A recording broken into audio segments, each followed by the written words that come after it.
Illuminati, el poder secreto detrás de la historia, parte 1. Por Gustavo Fernández. Su historia oficial. Nos cuenta el historiador de religiones Serge Utin que la Orden de los Iluminados, primeramente llamados perfectabilistas, fue fundada en Ingolstadt, Baviera, por lo que también se les conoce como los Iluminados de Baviera, el 1 de mayo de 1776 por Adam Weishaupt, joven de 28 años de edad que enseñaba Derecho Canónico en la universidad de dicha ciudad. Weishaupt tenía ideas de reforma social sumamente avanzadas y fundó dicha orden con el fin de hacerlas triunfar. Consiguió que entraran en la sociedad numerosos francmasones que habían roto con la regla que prohibía las discusiones religiosas o políticas en las logias. En su apogeo, la orden contaba, en 1783, con 600 miembros solo en Baviera y cierto número de afiliados en toda Europa. Pero, oficialmente, el éxito habría de ser de corta duración, según dicen sus apologistas. ¿Cuáles eran la organización y los fines de esta sociedad secreta paramasónica?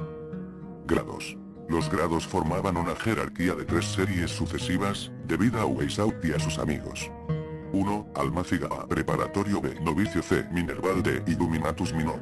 2. Masonería simbólica A. Aprendiz B. Compañero C. Maestro, escocesa D. Illuminatus Majore. Illuminatus Dirigens. 3. Misterios menores A. Sacerdote B. Regente, mayores C. Mago D. Rey. Los fines reales de la orden eran revelados poco a poco, a medida que el adepto ascendía en la jerarquía. 1. El Illuminatus Minor prestaba un juramento de obediencia absoluta a sus superiores. Se le enseñaba que el fin de la sociedad era hacer de toda la humanidad un solo cuerpo, gobernado por los superiores.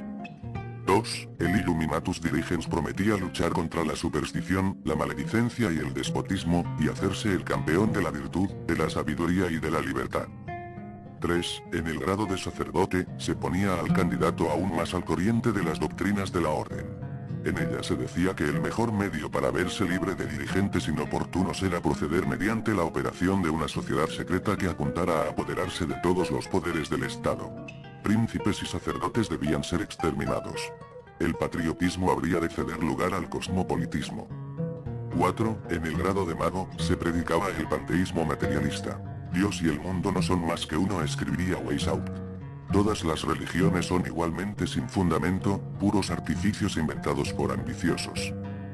5. En fin, el grado más elevado, rey, enseñaba al adepto que todos los individuos tenían iguales derechos, que el hombre debía ser su propio soberano como en el estado patriarcal, y que las acciones habían de ser llevadas a este estado por todas las vías que a ello pueden conducir, es decir, por medios pacíficos, si es posible. Si no, por la fuerza, pues toda subordinación debía desaparecer de la superficie de la tierra. Los iluminados se designaban con seudónimos antiguos: Espartaco, Filón, Catón. Además, en su correspondencia designaban a Baviera como Grecia, a Múnich como Atenas, etc.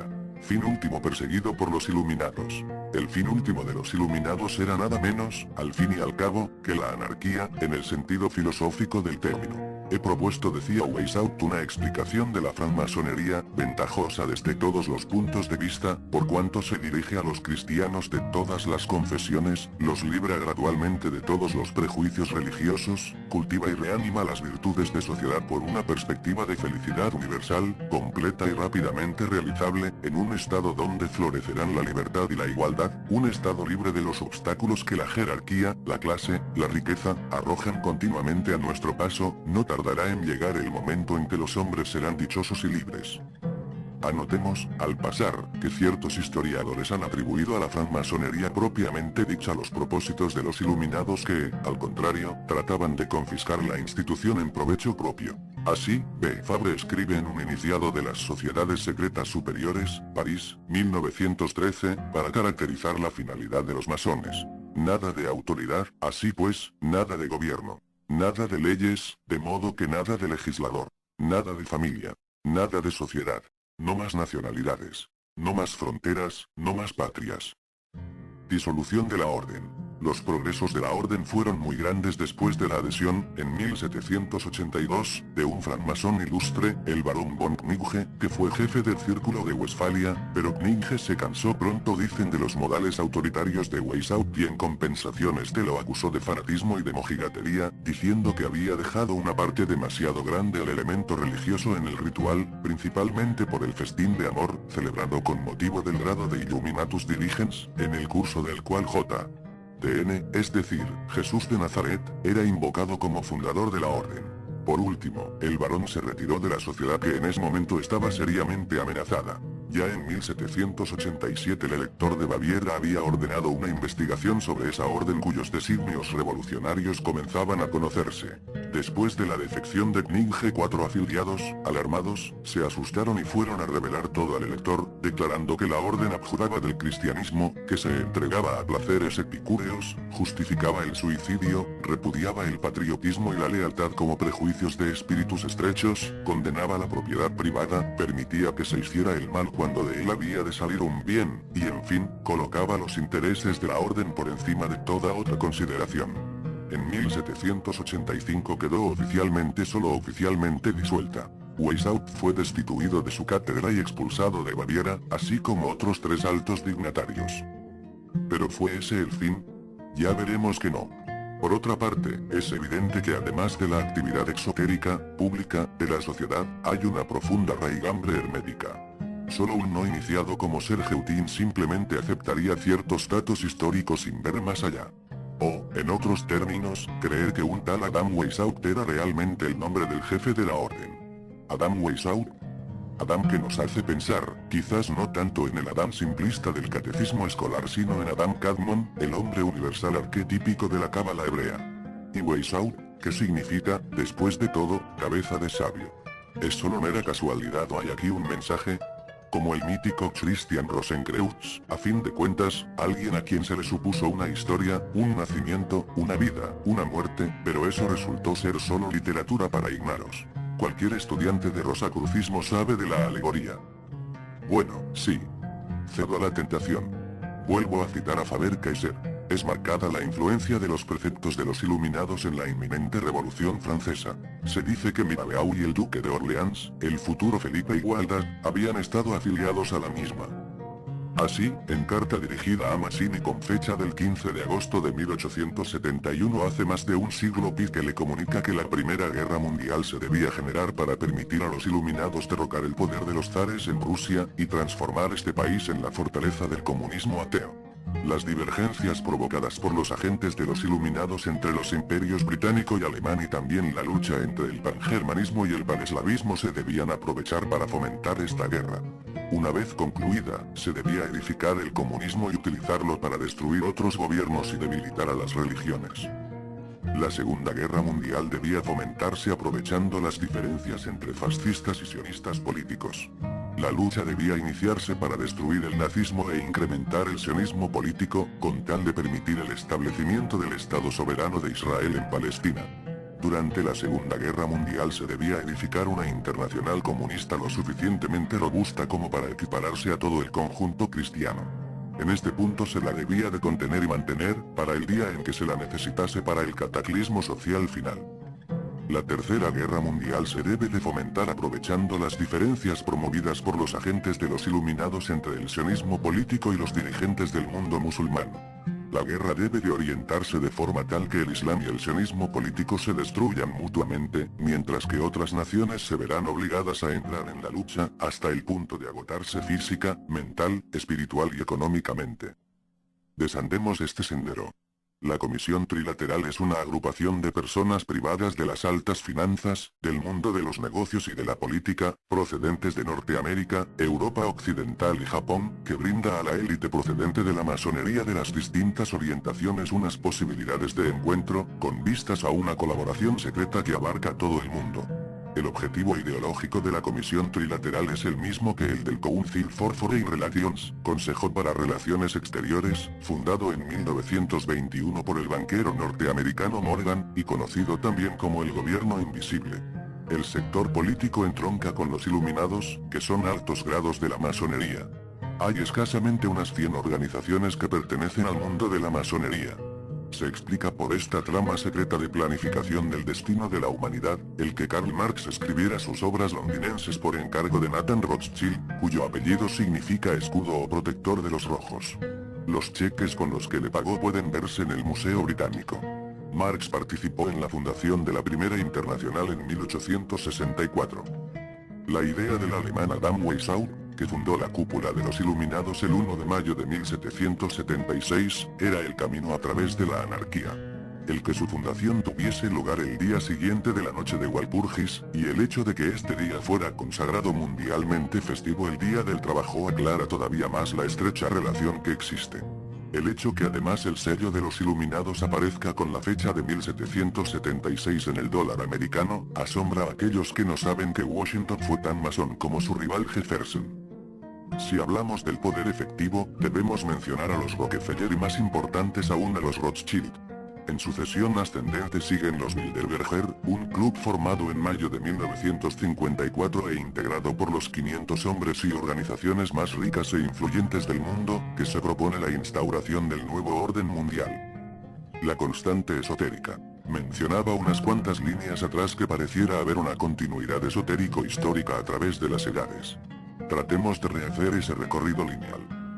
Ya los he aburrido en párrafos anteriores citando, con referencia a la ubicación espacio-temporal de los Iluminados, con fechas, nombres propios y otras circunstancias. De las agrupaciones esotéricas que siguen, si se desea saber más, nada más sencillo que ir a un buscador cualquiera, tipear el nombre elegido y se tendrá más que abundante información. Por lo pronto, lo que aquí deseo hacer es establecer la relación causal entre estas asociaciones, para que el lector saque sus propias conclusiones. Todas, hablan de las raíces de ese, ya tan temido, nuevo orden mundial. Posiblemente el origen de esta especulación deba remontarse a la época de la erección del Templo de Salomón, cuando el rey judío ordena a Hiram y Lamec la construcción del mismo. De Lamec volveremos a hablar después. De Hiram, ya sabemos cómo terminó. 3 aprendices celosos dieron cuenta tal vez físicamente, tal vez, simbólicamente de su vida y, dicen sus seguidores, allí nació la masonería. Ciertos historiadores dicen que esto es pura leyenda y que para hallar sus fundamentos más remotos tenemos que esperar hasta el siglo XVIII, casualmente, el siglo que vio nacer la Orden de los Iluminados, pero las influencias esotéricas de hebreos y caldeos tuvieron tierra fértil entre los egipcios, de muchos de cuyos rituales también se ceba esa orden. Templarios y, siglos después, Rosacruces se dicen herederos si unos primeros que los otros, es ahora una discusión bizantina. Si la masonería es tan remota como se atribuye, los templarios pueden ser sus sucesores. Si no lo es, muchas investigaciones reivindican para aquella la heredad de estos últimos, especialmente estos últimos, que nos hacen recordar el grado de caballero Rosacruz tan caro en ciertas elevadas esferas masónicas. Mientras todo parece apuntar a que los templarios tras su persecución buscaron refugio en su Secretum Templi, América, donde ciertos antropólogos e historiadores los rastrean hasta el Amazonas y tal vez el propio cono sur sudamericano, los Rosacruces inficionaron la Orden de Cristo, en Portugal, la de los Hospitalarios, en Francia, y el llamado Colegio Invisible en Gran Bretaña, docta cofradía de sabios que luego devendría en la Real Sociedad de Ciencias de Gran Bretaña, el cual, por muy científico que pareciera, era sin embargo fuertemente esotérico, como que se hace eco y difunde el primer manifiesto Rosacruz.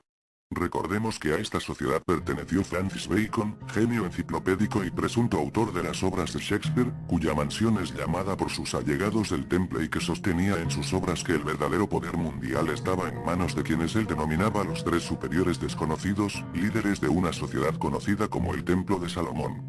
La Orden de Cristo, a partir del descubrimiento oficial de América, tuvo plena influencia en el devenir político de las nuevas colonias, no solo portuguesas, como lo prueba la Constitución en tierras americanas de la Logía de San Juan, a la que perteneciera Benjamin Franklin, creador del gran sello característico de los billetes de dólar, y factotum de la libertad de Estados Unidos en 1776, casual o causalmente, el mismo año en que queda constituida en Europa la Orden de los Iluminados. A Franklin, está claro, lo acompañaron 56 firmantes de la Constitución, de los cuales 53 eran masones. Mientras tanto, en Europa, la Orden de los Iluminados tenía enorme influencia en Francia y en la Revolución, tanta como en la misma y en el modelo librepensador heredado después tendrían Danton y Lafayette quienes, como sabrán, venían de hacer algo parecido en América. Los iluminados y la Revolución Francesa despertaron honda pasión en Italia y la constitución de los Carbonarios, a la que pertenecieron el ya mencionado Mazzini y Garibaldi, quien, reanunciando quizás a sus remotos descendientes espirituales, se encargó de dejar unas cuantas cuentas pendientes en Argentina. Al frente de buques ingleses y franceses, allá por 1845 violentó nuestra soberanía fluvial, bombardeó, saqueó e incendió varias ciudades argentinas y uruguayas, Gualeguaychú, Paysandú y Salto, entre otras, y a ellos se sumó también el general sudista norteamericano A. Pique, reconocida autoridad también de la masonería escocesa. Masón Pique, masón Lincoln. Masones contra masones. Pero, ¿acaso no es una táctica obvia que quienes se manejan en los cenáculos del poder aparentan enfrentamientos para sellar alianzas ocultas? Otra vez, recuerden, Bush Bin Laden. En Argentina podríamos citar un bananero reflejo de esa estrategia, cuando a principios de los años 70 el montonero Galimberti secuestra a los poderosísimos empresarios Born y en los 90 la historia los encuentra a los tres, socios en conocidos emprendimientos comerciales. Pero no nos desviemos de nuestro hilo conductor. Mazzini funda la Logia P1, de la cual devienen, con el tiempo, la Logia P2 que en tiempos muy recientes cierto caballero apellidado Gedi usó para monstruosos lavados de dinero bancarios, ocasionando la casi bancarrota del Vaticano y, lo que es más penoso, de muchas economías nacientes tercermundistas y la Liga de los Hombres Justos, que bajo la advocación del barón Rothschild fomenta y difunde los trabajos de Engels y Marx y que en 1848 provocaría el nacimiento de la Liga Comunista y en 1864 la Primera Internacional. Otra facción de la Liga de los Hombres Justos, con el poeta W. Yeats a la cabeza, decide dedicarse a actividades más espirituales y funda la Golden Dawn o Amanecer Dorado, que en los años 20 del siglo XX constituye su filial alemana bajo el nombre de Sociedad Thule. De ella deberíamos escribir extensamente en otra oportunidad. Baste recordar que durante muchos años fue secretario de actas de esta asociación un oscuro ex cabo del ejército alemán, petizo, histérico y de ridículo bigotito de nombre Adolf y de apellido Hitler. Volvemos un poco atrás. Estábamos hablando de los amigos de Franklin. Muchos de ellos fueron los artífices de la asunción de quien fuera el segundo presidente de los Estados Unidos, John Quincy Adams, ocultista de cuño como que formaba parte de la llamada Sociedad de los Dragones. Miembros de esta sociedad fueron responsables del diseño urbanístico de la ciudad de Washington, en el cual se reconoce un indudable sello metafísico. Y a la misma sociedad perteneció Abraham Lincoln, confeso ocultista y espiritista, cuyo pensamiento siempre influyó y no precisamente por sus ideales libertarios de la esclavitud en otro presidente, grado 33 de la masonería, llamado Franklin D. Roosevelt. Sí, el mismo que internacionalizó el concepto del New Deal en palabras y etapas en un todo identificables en las propuestas escritas por los iluminados de Baviera. En el diseño urbanístico de la ciudad de Washington se reconoce un indudable sello metafísico. No queremos contemplar el universo mirándonos el ombligo. No queremos creer que el triste, perdido terruño donde uno nació es Tepito de Enúa. Pero, ¿recuerdan a Lamec? Tras la construcción del templo de Salomón partió con las tribus perdidas de Israel. Ustedes ya saben que muchos suponen que con rumbo a América. El ya citado Jacques de Maillet y el nunca hallado Sir Fawcett los supusieron en la Amazonia o más al sur también. Hay huellas extrañamente templarias en el centro de Argentina y en la Patagonia, dicen quienes saben de esto más que uno. Y desde hace décadas, la municipalidad de Gualeguaychú, en nuestra provincia de Entre Ríos, la que tratara de destruir Garibaldi, hagan memoria, viene inútilmente tratando a nivel oficial de conseguir subvenciones para exhumar, en sus parajes, lo que historiadores locales sostienen son restos de un probable barco fenicio y un puerto de ultramar de más de 3000 años. Fenicios en América. De Maillet y Fawcett ya habían especulado sobre ello, y no conocieron Gualeguaychú ni a las sucesivas autoridades de esta hermosa y pujante ciudad que no entienden por qué el CONICET, Consejo Nacional de Investigaciones Científicas y Técnicas, el organismo gubernamental que regula, beca y supervisa los trabajos científicos considerados de interés nacional, ha negado sistemáticamente hasta ahora hacer prospecciones, argumentando que se trata de una insensatez, pero refutando desde la comodidad de sillones y oficinas pues nunca se dignaron siquiera echar una mirada a las evidencias reunidas provisoriamente por los investigadores locales, claro, pobres hombres de provincia. No sé si hubo fenicios en América y mucho menos si los hubo en Argentina. Sí sé, como todo aplicado estudiante de mi geografía, que el sur de la provincia que habito fue un gran mar primigenio y su ondulada geografía habla de actividad orogénica muy reciente, muy diferente del resto de la región. A no gran distancia de donde escribo estas líneas, hace unos años se encontró un esqueleto parcialmente fosilizado de una ballena y, remontándonos mucho más atrás en el tiempo, yo mismo he encontrado desde antiquísimos trilobites y amonites hasta aún calcáreos restos de conchas marinas en colinas circundantes. Pero como no lo sé, no puedo afirmarlo ni negarlo. Solo que cabe la posibilidad. Joseph Stalin, Franklin Delano Roosevelt y Winston Churchill. En fin. De esto escribiré en otra ocasión. Ahora lo que captura mi atención es esa especie de continuidad solapada desde los tiempos de Salomón hasta los actuales, ya que luego de Roosevelt toda otra asociación, incluidos los Bush, el Club Bilderberg, etc., pueden leerla en los artículos de AFR, monotemáticos del 82 al 87. Permítanme, sin embargo, citar palabras del respetado Eliseo Bayo. El final walneriano del Este, tal como se ha producido, es el resultado, en lo esencial, de una conspiración largamente planeada para destruir los estados-nación, detener el crecimiento de las poblaciones, parar el crecimiento industrial y tecnológico, balcanizar las regiones, volver a un orden feudal y caminar hacia el gobierno mundial. Este vasto programa se puede encontrar reflejado al pie de la letra en los proyectos secretos de las sociedades de iluminados que impulsaron los movimientos extremistas del pasado y del presente siglo, en la correspondencia de Lord Palmerston y de los banqueros suizos que crearon, entre otras, las figuras de Marx, Mazzini, Bakunin, Garibaldi y Hegel, como antes habían animado las de Voltaire, Robespierre, Danton y Madame de Staël. Así lo reveló en su tiempo N. Se pueden encontrar sus raíces ideológicas en aquel gran impulsor de conspiradores que fue Lord Shelburne y en sus criaturas Bentham, J. Stuart Mill, Hume, Turgot y Kesnay, que iniciaron los movimientos de vuelta atrás con ropaje progresista, los Malthus, los Ricardo, los Adam Smith. Casi todos ellos pertenecieron al servicio secreto de inteligencia británico y trabajaban para la Compañía de las Indias Orientales. Ya en nuestros días, este programa de crecimiento cero poblacional y tecnológico, contracultural y profeudal, se halla presente en instituciones tan reconocidas como el Club de Roma, la Comisión Trilateral, reunida en Moscú en plena perestroika, como si supieran con antelación de qué venía la mano en DGF, el Club Bilderberg y otras no tan aireadas como la Fundación Cini, de la que han salido muchas de las corrientes ocultistas, el Instituto Aspen, el Proyecto 1980 y decenas de organizaciones cuya finalidad es extender los movimientos neomalthusianos y anticientíficos bajo una apariencia de progresismo y de modernidad postindustrial. La operación ha triunfado y aparentemente es un éxito, pues parecía que el imperio soviético no podría caer por acciones desde dentro y que fiar su desmoronamiento a una intervención exterior equivaldría a asumir un riesgo de destrucción nuclear compartido. Las acciones desde dentro han sido protagonizadas por las fuerzas políticas agrupadas en torno a la figura de Gorbachov y de su enigmática esposa Raisa, quienes, a cambio del aparente araquidí del sistema, han puesto en marcha los mecanismos necesarios para hacer saltar por los aires la Alianza Atlántica, los Estados-nación europeos y la Casa Común dentro del esquema de complicidades y de voladura controlada del Partido Comunista que se inició hace 30 años con el debate chino-soviético y con la lenta sustitución de los partidos comunistas europeos por la socialdemocracia en la hegemonía de la izquierda mundial. La Europa profeudal, ocultista, financiera, volvió a encontrar el camino de Moscú para meter definitivamente a Lenin en la tumba. El revolucionario se había reído de ellos.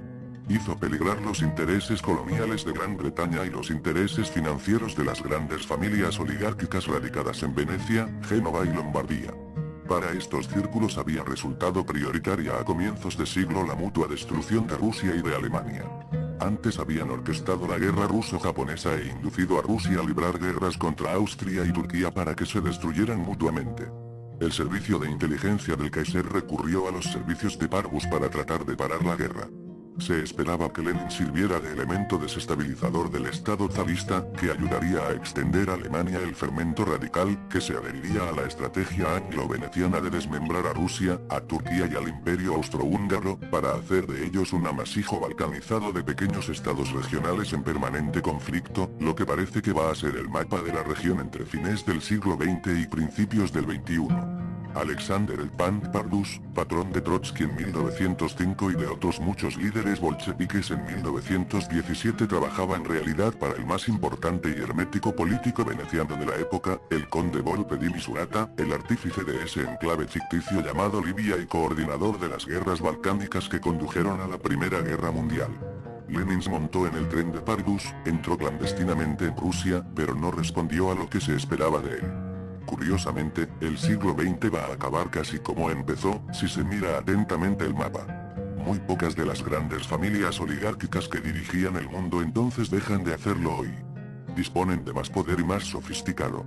Lo que está en juego son decenas y decenas de países cuyo destino creen construir en libertad, sin advertir quizás que se hallan en las mismas manos que consideran inacabada la obra iniciada por sus perversos antepasados hace 200, o miles, años. También oportunamente me he referido a la relación principalmente sanguínea que existía entre uno de los integrantes descollantes del discutido proyecto Majestic 12, el Dr. Vannevar Bush, y la imperial familia homónima hoy encumbrada en el poder. Vinculando el curioso ascendente que sobre lo omnilógico entonces esta prosapia familiar parece tener, no es inesperado un pronunciamiento como el que sigue, el cual nos informa nuestro colega Daniel Muñoz en su informe semanal NotiOvni, del 25 de septiembre de 2002. El presidente Bush reactiva la prohibición de ingreso al Área 51. El miércoles 18 de septiembre de 2002, el presidente de los Estados Unidos, George W. Bush, insistió en que el Área 51 no deberá ser abierta a las investigaciones sobre uso y manejo de materiales tóxicos y nucleares, y que sus específicas actividades y operaciones pasadas y presentes permanecerán clasificadas y no podrán ser discutidas bajo ninguna circunstancia. El reporte, proporcionado por el periodista Alex Johnson, de la MSNBC, señala que la ordenanza emitida por Bush es incontrovertible, y que vuelve a activar la especulación de que en realidad, en las instalaciones de Groom Lake, Nevada, se escondan y manipulen artefactos y tecnología de posible origen extraterrestre. Es bastante obvio el interés que pueden tener los Bush y su estirpe en ocultar al conocimiento público la realidad extraterrestre. De ello ha referido en extenso nuestro ilustre colega Ignacio Darnau de Rojas. Básicamente, controlar la economía mundial y el poder sobre las masas que ello significa a costa de, repito a los autores citados hasta aquí, balcanizar las naciones, regresar a una concepción feudal de la economía, donde los señores locales sostienen su poder a sangre y fuego pero respondiendo en pactos y alianzas a un poder centralizado en la figura del rey. Como parte de ese proceso, es necesario a. Ocultar y obstaculizar la relación eventual con otras culturas e inteligencias que, por su sola presencia manifiesta y admitida, desplazaría hacia otra perspectiva cósmica una presupuesta verticalidad sumisa a la historicidad de ciertas raigambres plutocráticas. B. Torpedear todo progreso tecnológico que pudiera abrir a la humanidad los portales del cosmos, revelando no solo nuevas tecnologías y formas de energías accesibles masivamente y casi gratuitas que pondrían en pie de igualdad a rubios anglosajones con pequeños bosquimanos, sino el conocimiento precisamente de la manipulación de que hemos sido colectivamente víctimas hasta aquí. C. Crear un específico paradigma de cómo debe evolucionar el intelecto de las futuras generaciones, alejándolas de toda revelación metafísica y trascendente que podría peligrosamente dar alas a los sueños de libertad, mediante un rígido canon de academias científicas y modos políticamente correctos de ascender en la pirámide social con sus prebendas. En este proceso manipulador, déjenme decirlo de una vez y claramente, son idiotas útiles dos castas contemporáneas claramente identificables. La de los racionalistas escépticos, esos contradictorios fanáticos de la razón que aglutinados en entidades como la ARP española o el PSICOP no solo son verdaderos torquemada del libre pensamiento, sino, los intuyo, ignorantes peones en un ajedrez que los premia con migajas de atención mediática y ofrendas del limosnero institucional, sintiéndose preclaros fiscales de la conciencia ajena, sin ser más que agentes involuntarios e inconscientes de un gran plan que serían intelectualmente incapaces de aprehender en su verdadera dimensión. En segundo lugar, cierta prensa, caracterizada por su inclinación socialdemócrata o simplemente petulantes psicobolches de café, maridaje extraño de altas dosis de discurso teórico de izquierdas con el más rancio freudianismo, no sé si existe el neologismo. Pero de no existir, habría que inventarlo. Se los llama también progres, y con cierta suficiencia fukuyámica digitan qué temas y lo que es peor, qué pareceres son serios, dignos de su atención y de recursos aplicados, y cuáles no. Prescott Bush ya en 1918 integraba la logía estudiantil Calavera y Huesos. En honor a su sociedad, y respondiendo a un desafío de sus condiscípulos universitarios, supo invadir un cementerio apache y robar el cráneo del legendario cacique Jerónimo. Comenzada la Segunda Guerra Mundial, Prescott, socio de una compañía de petróleo en Texas, fue severamente sancionado por el gobierno por haber hecho tratos secretos con la nazi Luftwaffe. Experto en vericuetos legales, supo no solo escapar a todo escarnio sino también supo acercarse a los hombres del poder que habían sido sus correligionarios en Calavera y Huesos. Tornóse íntimo de los hermanos Allen y John Fuller Dulles. Este último dirigía la CIA cuando el asesinato de John Kennedy, en tiempos en que asaltado por vaya a saberse qué remordimientos insistió ante Bush de devolver el cráneo de Jerónimo, cosa a que Prescott accedió. No pasó mucho tiempo para que los descendientes de los bravos indígenas descubrieran que el cráneo era falso. La amistad con Dulles garantizó que el hijo mayor de Prescott, George H., ejecutivo de la industria petrolera, pudiera acceder a un empleo como agente de la CIA. George se destacó pronto al punto de, en 1961, coordinar la invasión de Bahía de los Cochinos, en Cuba, intentando derrocar al régimen impuesto por los outrora guerrilleros de Sierra Maestra. Fiel a sus raíces tejanas, George mismo bautizó a las embarcaciones que llevaron a los mercenarios hasta la isla de Fidel como Zapata, nombre de una de sus concesiones petroleras, Bárbara, su mujer, y Houston, su centro de operaciones. La invasión fracasó, 1.500 mercenarios fueron presos y más tarde liberados a cambio de $10 millones en alimento y medicamentos para niños. Pese a la derrota, en 1976 George alcanza el cargo de director de la CIA. Apenado por el desempeño de su primogénito como 007, a estas alturas Prescott se consolaba con el éxito en los negocios petroleros. Y aplaudió la amplitud de visión de su hijo cuando George, a mediados de los años 60, se hizo amigo de un emprendedor árabe que viajaba con frecuencia a Texas, introduciéndolo a unos pocos de la sociedad local, Muhammad Bin Laden. En 1968, al sobrevolar los pozos de petróleo de Bush, Bin Laden murió en un accidente aéreo en Texas. No importaba. Los lazos de amistad entre las familias ya se habían consolidado. Eran tiempos en que George Bush andaba más preocupado por las pésimas calificaciones escolares de su hijo homónimo que por la muerte de sus amigos. Arreciaba la guerra de Vietnam, y para evitar que el hijo fuera convocado, George trató de alistarlo en la Fuerza Aérea de la Guardia Nacional. Pero la bebida, mientras tanto, impedía que el nieto de Prescott tuviera chance de llegar a ser un buen piloto. Papá George lo incentivó, entonces, a fundar a principios de los 70 su propia empresa petrolera, la Arbusto, DUS, se dice en inglés, Energy.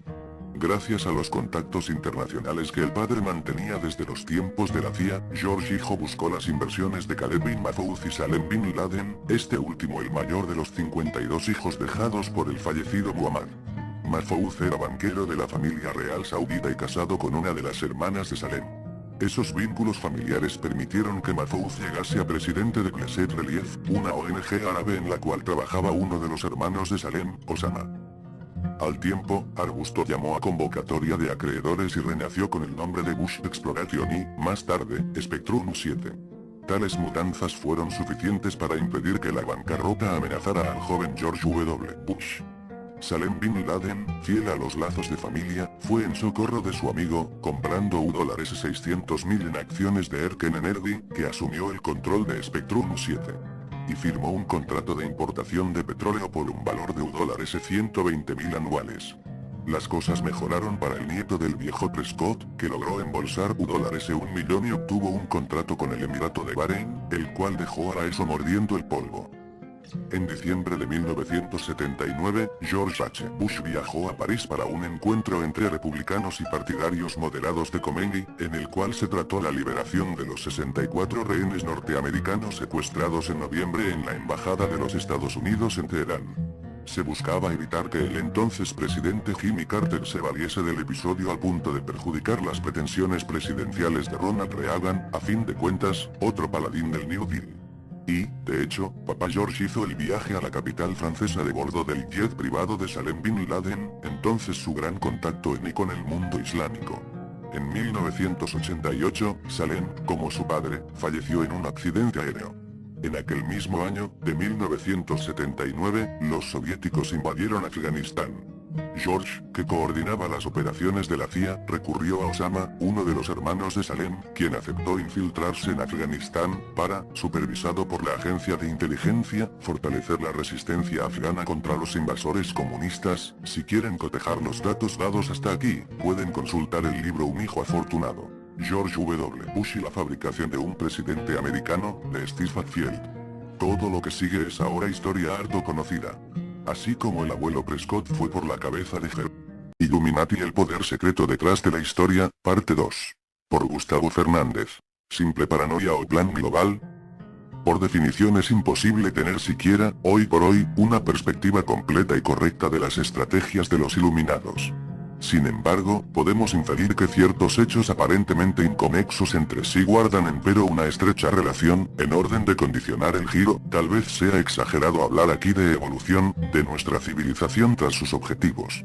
Estos hechos serían: la metódica y planificada pauperización de ciertos países tercermundistas con el objetivo de lograr el control territorial de los mismos. La aparición y subsecuente expansión del SIDA. La programación mental de aquella parte de la población mundial culturalmente activa, encolumnándola tras un paradigma donde lo correcto y aceptado en términos intelectuales es, paradójicamente, lo más alejado posible de una verdadera espiritualidad. Una simple digresión antes de pasar a ello. Estas consideraciones me supondrán qué duda cabe el mote de conspiranoico, con que se ha abusado hasta el hartazgo para definir a quienes creen ver o constatar ciertos complots globalizados en marcha. Precisamente, el solo triunfo actual de la así llamada globalización no tenía tan errados a estos pioneros que más de 100 años atrás ya advertían la aproximación de un gobierno mundial que bajo la mascarada de progreso tecnológico y humanitario en realidad solo tendía a la centralización de las estructuras económicas de poder. Pero no es de eso que estamos hablando ahora. Simplemente, quisiera acotar que en cierto modo me resulta halagador ese San Benito, pues la experiencia periodística de los últimos años ha demostrado que una palabra destinada a insultar y desmerecer a quien se le endilgare, presintiéndole un delirante paranoide que ve conspiraciones en todas partes, se ha transformado casi en un vocablo aséptico que hoy por hoy simplemente etiqueta más una postura ante la historia oficial que encerrar un juicio de valor a quien lo porte. Pequeñas venganzas semánticas. Analicemos los 3 ítems referidos. El control territorial. Cada uno de los puntos aquí mencionados merecería por sí mismo un extenso artículo. ¿Un artículo? Una decena de ensayos, seguramente. Pero para no aburrir al lector, permítanme llamar su atención solo sobre ciertos hechos puntuales.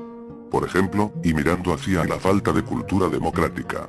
Sin embargo, a ese mismo observador exterior se le debería hacer difícil con la hegemonía hemisférica. Y esto no son delirios trasnochados. Son hechos históricos. Tenemos, sí, una tradición de gobernantes corruptos. La pregunta es, ¿será parte del ser nacional o con qué la naces de rescatar este país de las múltiples consecuencias generadas por miridad de esa programación en la que han sido desde siempre cultivados? Lo que firma el petróleo, los servicios públicos, a precios ridículos por obra y gracia de gobernantes solo eficientes en contagiar a las masas del clima festivo que la misma dilapidación de esas monedas podía generar por un tiempo. Luego, cuando nada quede por vender, la tierra misma. En la Patagonia, por caso, los así llamados cielos continentales Patagoltura y el pasatismo, convencer maquiavélicamente a los sectores intelectualmente capaces de irse a ejercer sus neuronas lo más lejos posible, sumir a la nación en el caos económico y comprar a terratenientes ahogados en sus deudas grandes latifundios a precios irrisorios. ¿Qué mejor, parcadas? Cito a la periodista Estella Cayoni, año 2004. La posibilidad de que las fronteras después de los atentados del 11 de septiembre del 2001 sirviendo como anillo al dedo para avanzar en el esquema de guerra de baja intensidad, diseñada para controlar los previsibles conflictos que agitarían a América Latina, bajo la impulsarización de su vida pública, usando como escudo la movilización mundial contra el terrorismo que lidera Estados Unidos. El comienzo de otro siniestro plan. Una serie de maniobras y operaciones en distintos países sentaron las bases para los nuevos movimientos, como los que se unieron para actuar en una intervención a Colombia, donde las guerrillas fueron calificadas por Washington como el mal terrorista que hay que eliminar. La guerra contra el terrorismo y la política estadounidense en Colombia. En el Comando Sur continuó nosotros 994, atribuidos a Hezbollah. Según Speer, recientemente grupos de Brasil y Paraguay sirve como base de soporte para grupos radicales islámicos como Hezbollah, Hamas y Al-Jamaat al-Islamiyya. Todo esto cambió el escenario en el sur. Por primera vez en 132 años las Fuerzas Armadas brasileñas discuten un documento donde ya no se considera la Argentina como una hipótesis de conflicto armado para ese país. Brasil trata de llegar a acuerdos dentro del mercado común del sur y establecer sus esfuerzos en la Amazonia. Todo esto está en la región conjuntamente con el avance del terrorismo económico, que no se pliegan tan fácilmente a la maquinaria de una guerra que puede arrastrar al mundo a la que se mencionan los aportes que realiza este conjunto la base naval de Iquitos, en el norte de Perú, donde habría más de medio centenar de asesores estadounidenses con lanchas rápidas como las que patrullan en la zona de Zárate Brazo Largo en el río Paraná. Ya hay acciones de intelectuales, y de un sector de la población que ha comenzado a reaccionar ante la seguridad interna y sus graves consecuencias en desmedro de todos los derechos ganados.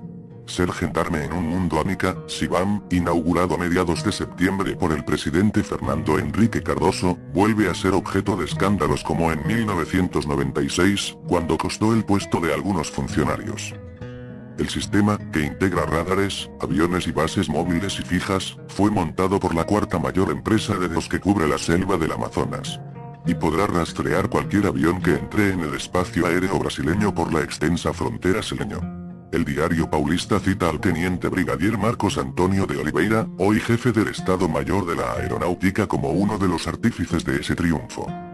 Según se afirma, en junio de 1994, antes de la presentación de las dos propuestas finales, el gobierno norteamericano consiguió información sobre las condiciones de financiamiento que la compañía solo debía proveer el software. Ejecutivos de la compañía norteamericana movieron todas las fichas en Washington. Desde autoridades del Departamento de Comercio hasta la embajada norteamericana en Brasilia presionaron al Congreso brasileño para que sacara el proyecto Sibam del pantano. De acuerdo con el diario, el teniente brigadier Oliveira coordinaba el proceso de selección. Formación de que haya privilegiado a una empresa o a un gobierno en el proceso de selección. También negó haber prometido a los Estados Unidos que tendrían un acceso privilegiado a la info. Causalmente, la raíz fue la intención de crear el parque privado más grande del mundo, con cerca de 300.000 hectáreas. Tras conseguir el reconocimiento de su parque por el gobierno de Chile, ahora que Tompkins está forzando la salida de los pocos colonos que aún viven en esas latitudes. Pero Tompkins no es el único multimillonario extranjero adquiriendo organismos constituidos como sujetos de derecho internacional, quedan sujetos a las leyes de compra de los Estados Unidos, lo que constituye un gran estudiar una mejor forma de mantener su dominio sin la necesidad de la guerra convencional. Para esto, se reunió a 12 de sus mejores científicos, sociólogos y psicólogos en la universidad, manipulados por los intereses norteamericanos. Ya que para nadie es un misterio el que Estados Unidos sea a su vez controlado por la CONSA. En su libro Der Judenstaat, de 1897, Ethel evalúa dos opciones para la ubicación geográfica del Estado de Israel: Palestina y la Patagonia. Asimismo, afirma que en 50 años habrá un Estado judío en Palestina, pero lo que realmente importa es que en 100 años habrá un plan de dominación mundial. Individuos que no dudan en llevar la carnicería a sus propios compatriotas, por lo menos, a quienes lo son en teoría, que no trepidan en valerse de instituciones preexistentes, han sido vendidas o están en trance de hacerlo a multinacionales. El país de elegidos. Y en consonancia con esto, existe un rosario de hechos sobre los cuales no podemos extendernos aquí, no porque no podamos, sino simplemente porque lo reservamos para una mejor oportunidad. Deberíamos hablar de los experimentos semiclandestinos, semioficiales, que a mediados de los años 90 se realizaron en campos cercanos a la ciudad de Azul, en la provincia de Buenos Aires, por elementos NUM, juntamente con las llevadas a cabo por unos 80 marines en nuestra provincia de Entre Ríos, sobre la cual miento de los norteamericanos, como si los marines no contaran en todo el mundo con miles de lugares de similar tenor para entrenar, y además y extrañamente, a escondidas de las autoridades civiles. Podríamos relatar que durante todos los 90 la misma zona donde podríamos hablar de que a fines de este año con una continuidad insólita han de repetirse las operaciones con aporte estadounidense, una monstruosidad jurídica imposible de concebir en cualquier nación que respete su autodeterminación y su dignidad, pero ¿para qué seguir? En el mapa se indica el área donde operaron el fantasma del IF y el SIDA. Sobre esto no abundaremos en extensión por el mero hecho de no ser suficientemente idóneos para ello. Salvo para hacernos ciertas preguntas, las cuales Una solución malthusiana es la guerra, siempre oportuna, siempre conveniente, siempre redituable. Otra, una enfermedad tan irreversible que aun cuando se conociese una cura, esta estuviera solo al alcance de unos pocos privilegiados económicos. Recomendamos al lector interesado la lectura de 2 artículos ya publicados en nuestra revista electrónica N52, julio/agosto de 1999, y Afren 62, SIDA. Control demográfico, por Patricia Sobrado. Pero podemos profundizar esas reflexiones. ¿Cuántos otros proyectos negros de control mental los del siglo XX, un icono del entretenimiento popular? La televisión. No resisto la tentación de reproducir aquí un largo pero sustancial editorial Taurus bajo traducción de Ana Arias Soler, 1998. Dice Ortega, en La rebelión de las masas, que lo característico del momento es que el alma vulgar, sabiéndose vulgar, tiene el denuedo de afirmar el derecho de la vulgaridad y lo impone donde claro que no piensa, que ve pero que no entiende. El proceso comienza desde la infancia. La televisión es la primera escuela del Nueves. Dejando a un lado la función de entretenimiento que la televisificado. La imagen no tiene contenido cognos. Democracia es el gobierno de la opinión, y que los medios, especialmente la televisión, son, en gran medida, formadores y transmisores de la misma, entonces la importancia que adquieren como instrumentos de y del poder es enorme. En el mundo del Homo videns no hay más autoridad que la de la pantalla. El individuo solo cree en lo que ve, o en lo que cree ver. Ocupa de las últimas noticias y de las imágenes más escandalosas, margina a otros a defensa o la inteligencia. Donde son los hombres, y no los programas de gobierno ni el respaldo partidista, los que se graban en la mente del elector. La televisión nos propone personas en lugar de discursos, el video líder más que transmitir mensajes es el mensaje.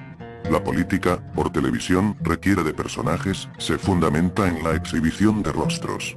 No obstante, ello varía según el sistema político en cuestión. Si el voto es por lista o por candidato, si es en distritos uninominales o plurinominales, si los partidos son débiles o están institucionalizados, muestra imágenes que conmocionan y encienden pasiones en el televidente, sin que éste tenga que de tomas y cortes que, en definitiva, reducen la complejidad de los hechos y del planeta para hacerlo vídeo interesante. De tal suerte, la televisión se convierte en un agente perverso de la globalización. Mientras que por un lado homogeneiza mediante la explotación de la sensibilidad del público, o debería decirse manos de la televisión, representa serios problemas para la democracia. En lugar de disfrutar de una democracia directa, el demos está dirigido por los medios de comunicación. Estos no son el espejo de la opinión de las. La televisión produce un demos cuyo criterio somete a sí misma. No es una multitud que cree opinión, es un público que la demanda. Y así, se genera un grave problema de autoconsistencia. La referencia del público es la opinión que los medios transmiten, de maltratar a ese desconocido llamado opinión pública, degenera en un gobierno de los sondeos. Sin embargo, estos no constituyen, de manera alguna, un instrumento del poder de los ciudadanos. Por el contrario, son una expresión del poder de los medios de comunicación sobre el pueblo. La consistencia de las opiniones expresa el pueblo, sino los medios. Finalmente, y frente a un escenario tan poco alentador, ¿cuál es la salida? Sartori, bien a bien, no lo sabe. Señala, sin embargo, las respuestas que más pagadero porque llama más la atención, es más emotivo y no requiere de reflexión profunda. Por si fuera poco, la libertad de expresión presenta un obstáculo que complica sobremanera la cuestión. Intencionalizado, como, por ejemplo, ingeniería constitucional comparada. Propone el tema del imperio de la imagen, poniendo énfasis en sus peligros y esperando, así, detener el florecimiento y la expansión del Homo videns. Pausa para una alocada especulación por sobredosis de Sartori. Podría escribir durante horas sobre la farándula crecimiento intelectual y emocional parejo de la criatura para que le obligue, por ejemplo, a abandonar estudios y a cierra los caminos de crecimiento de esa chica. Pero desde la televisión se le presenta como ejemplo de modernidad. ¿Se piensa solo en el rating por identificación o se trata de imponer un modelo de conducta? Si es esto último, ¿por qué? Es posible desde la óptica que estamos planteando, que la inteligencia cultural, el academicismo, aceptar si uno es un ilustrado cosmopolita a tono con la época, o, por el contrario, prefiere ser execrado a la cuestionamos el establishment, el paradigma, y